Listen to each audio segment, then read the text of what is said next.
ایک صحابی حضور کی خدمت میں حاضر ہوئے، عرابی تھے، دیہات کے رہنے والے تھے۔ انہوں نے حضور کی بارگاہ میں ایک بات عرض کی کہ حضور اسلام کے حکام تو بہت سارے ہیں، آج بھی اگر آپ دیکھیں تو کتابیں بھری پڑی ہیں۔ پھر حضور ارشاد فرماتے تھے، صحابہ اس کو سنتے تھے، محفوظ کرتے تھے، آگے بیان فرماتے تھے۔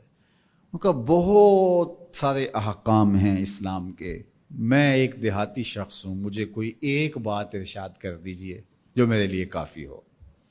تو آقا کریم نے اس شخص کو ایک بات ارشاد کی، فرمایا کہ ان تموتا ولسانک رطب من ذکر اللہ، تو اس حالت میں فوت ہو کہ تیری زبان اللہ کے ذکر سے تر ہو۔ 100 باتوں کی ایک بات ارشاد فرما دی، ان تموتا ولسانک رطب من ذکر اللہ، تو اس حالت میں انتقال کرے کہ تیری زبان اللہ کے ذکر سے تر ہو۔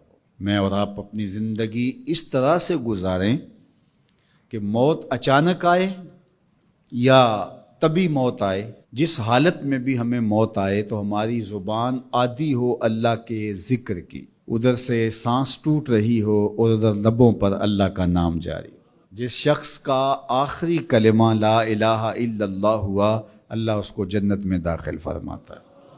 اور کتنے خوش نصیب لوگ ہوتے ہیں کہ مرتے ہوئے جن کے لبوں پر اللہ کا باقاعدہ نام آتا ہے، اللہ کا ذکر ان کے لبوں کا وظیفہ ہوتا ہے۔ اور کچھ لوگ ان کو تلقین بھی کریں تو زبان پہ اللہ کا نام نہیں آ پاتا۔ اور ان میں سے ایک وہ شخص جو شراب کا عادی ہے یا کسی بھی نشہ آور چیز کو لیتا ہے، تو ایسے شخص کو مرتے ہوئے کلمہ نصیب نہیں ہوتا۔ جو اس کو دنیا کے اوپر سزائیں دی جاتی ہیں، ان سزاؤں میں سے ایک سزا یہ ہے کہ مرتے ہوئے اس کے لبوں پہ کلمہ نہیں آتا۔ اور علماء نے یہ بھی لکھا ہے کہ جو بے نماز ہے، نماز نہیں پڑھتا، مرتے ہوئے اس کے لبوں پہ بھی کلمہ جاری نہیں ہوتا۔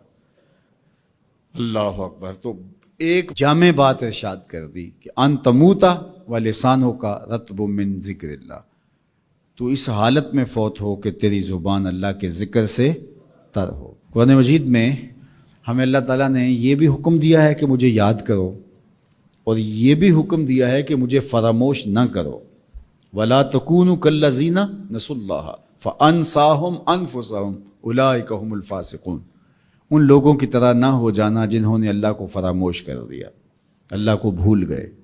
جب کوئی خدا کو بھول گیا تو خدا پھر اس کو فراموش کر دیتا ہے، اور اس کی سزا کیا ہے کہ وہ خود فراموشی کا شکار ہو جاتا ہے، وہ اپنے آپ سے بھی آگاہ نہیں رہتا۔ تو ہمیں جو حکم دیا گیا وہ ہے اللہ کو یاد کرنے کا۔ تو یاد کرنے کا ایک مفہوم یہ ہے کہ اللہ جل شانہ کی اطاعت کی جائے، اس کی فرما برداری کی جائے، اس کے احکام پر عمل پیرا ہوا جائے، نہ یہ ہے کہ اس کے احکام کو فراموش کر دیا جائے۔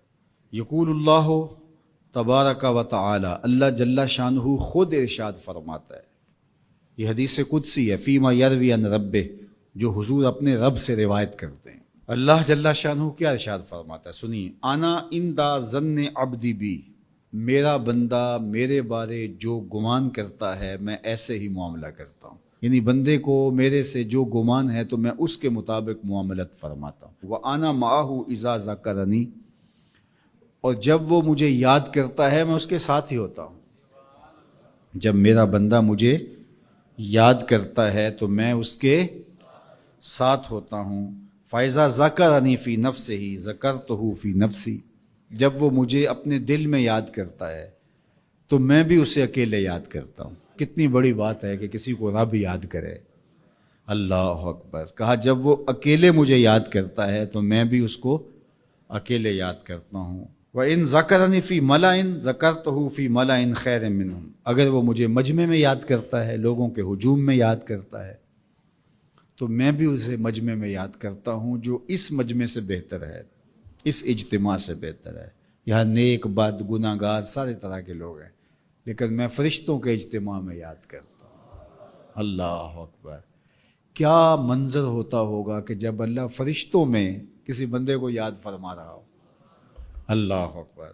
اور ایک حدیث میں جو ہے وہ اس کے پھر آگے لفظ جو ہے یہ ہیں، میرا بندہ میری طرف اگر ایک بالشت چل کے آتا ہے تو میں ایک ذرا آتا ہوں، اور میرا بندہ میری طرف اگر 1 قدم آتا ہے 70 قدم آتا ہوں، اور اگر میرا بندہ میری طرف چل کر آتا ہے اتیت ہو ہر والا، میری رحمتیں دوڑ کے استقبال کرتی. اللہ اکبر. تو کتنی کرم نوازی ہوتی ہے جو اس کو یاد کرتا ہے. تو یاد کا چراغ کبھی بھی بجھنا نہیں چاہیے.